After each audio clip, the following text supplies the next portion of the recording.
Fil-bidu ta' frar f'Malta saret għall-ewwel darba kompetizzjoni internazzjonali għal dawk li jagħmlu l-vjolini, li malmin tal-vjolini ġew minn madwar id-dinja kollha biex jieħdu sehem f'din il-kompetizzjoni.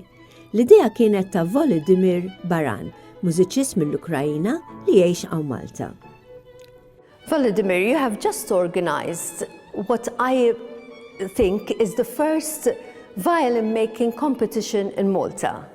A competition that was open to contestants from all over the world, right? Yes. This time for the Malta International Violin Making Competition, we have invited violin makers from all over the world, from United States, the Europe, as well as Far East. What is the aim of a competition like that for violin makers from all over the world? One of the most important things in the violin making is having good contacts with each other, discuss and have forums, conferences. So this creates for us ideal time to communicate, come to the new conclusions, to the new ideas, and maybe find something that wasn't found even by such a great violin makers as Antonio Stradivari. Oh, so you are actually holding a Stradivari at the moment? Yes, this is a fantastic instrument made at 1685 by Antonio Stradivari, and it was owned by a Becker, certain who was a violinist. So it has a other name, like a named, this Stradivari is named by Becker.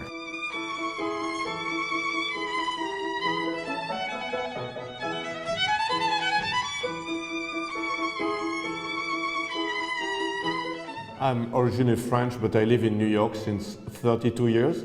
And I've been a violin maker for 42 years, actually. I was kindly invited by Volodymyr Baran to be one of the judges on the first Malta International Violin Making Competition. And I think Malta is a great place to hold it because Malta is a cross mix of different culture, Italian, British, Middle Eastern, so it's really a fantastic place. I'm holding in my hand a violin that I brought, which is a violin by Antonio Stradivarius, made in Cremona in 1685. Antonio Stradivarius was born in 1644, so he made that violin when he was 41 years old. He lived to be 93 years old. So with him and his workshop, they made about 700 violins. And the reason this violin is here is because Antonio Stradivarius is the golden standard in violin making and for violin playing. All the great soloists always try to acquire a Stradivarius. And what is very interesting in that violin competition that's taking place is that probably 90% of the violins that are made today are copies of Antonio Stradivarius. So it's a very curious art form that we do, playing the music and making the violins, because you could say that for the past 500 years, the violin did not change.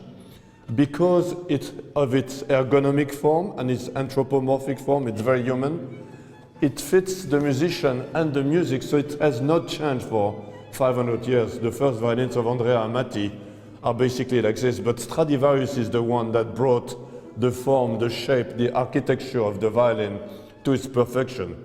And to this day, 99% of the violin makers are copying Antonio Stradivarius. So the one you will see in the exhibition, it'll be the same outline, but with a more clear orange or red varnish. The other maker, which is the golden standard for violin making, is Guarnerius del Gesù. I couldn't find a Guarnerius del Gesù, so I brought one copy that I made 30 years ago. Guarnerius del Gesù was the neighbor of Antonio Stradivarius in that beautiful city of Cremona, and both those makers now are the weapons of choice for soloists and for any musician that can acquire one. And if you want to talk about prices, they vary between $5 million and $20 million, the violin of Antonio Stradivarius and Guarnerius del Gesù. Some makers make their own design. When I was younger, I made my own design. I still do experiments. But the thing about violin making is that you are dealing with musicians like Volodymyr that have been playing the violin since they are 3 years old. And since they are 3 years old, they are holding that object that's completely ergonomic. It's part of their body, their soul, their mind, and you cannot change anything about it. That's why it's been the same for 500 years, because from violin maker to musician to composer, the music is composed for a violin exactly that form, so you cannot change anything. You could change the form of the F-holds a little bit, the form of the scroll, but it has to remain exactly the same, because it's hard enough to play in tune and play fast on the violin, so if you would change the parameters, everything would be lost and the music would be completely different, because the sound of the violin is like the human voice, it's set in time. Marrufin bħala luthier li mal-min tal-violin u artisti li bidejhom b'moħħhom u b'qalbhom joħolqu dan l-istrument, ikkumplikat fis-sempliċità tiegħu, moni b'akustika ta' dimensjoni divina. Christophe Landon, Franċiż li ilu jgħixu jaħdem fl-istudju tiegħu qrib it-Teatru tal-Opera Metropolitan f'New York, ilu jagħmel il-violini għal dawn l-aħħar 30 sena. Fil-kompetizzjoni li saret f'Malta fil-bidu ta' frar, Christophe Landon kien wieħed mill-ġurija. It's a very complex thing, because if you take those two extremes, those two violin makers of the 18th century, Antonio Stradivarius and Guarnerius del Gesù, this is only a copy, but Antonio Stradivarius and his workshop were extremely precise craft people. And the workshop on Guarnerius del Gesù, at the end of his life, didn't see very well, so his craftsmanship is very sloppy, but the violins still sound great.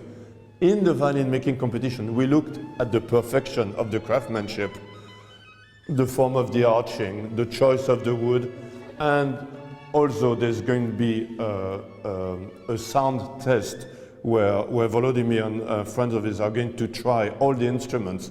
So there's going to be points for the sound and points for the craftsmanship, the beauty. It's like architecture, you know. We look at harmony.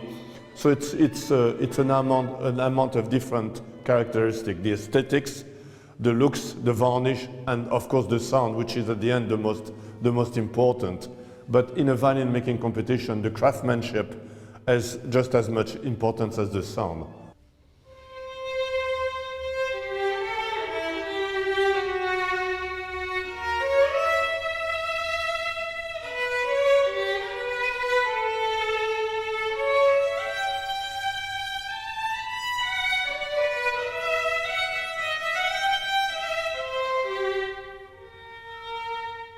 How would you describe the violin as an instrument? I wouldn't consider violin as an instrument. I would consider as your soul, as your way of, as your language. Because music is language, and with such a great violin, you can communicate with audience much freely. You can really express much more than contemporary instruments. Mm-hmm. And the participation in the competition that you've just organized here in Malta, how was the participation? Yeah, the participation I find very well. We have about 41 participants with close to 60 instruments. That's many participants from all over the world, right? Yes. Making violins. That's right. Today. All of those violins made by hand, by the people who will come from different continents to Malta.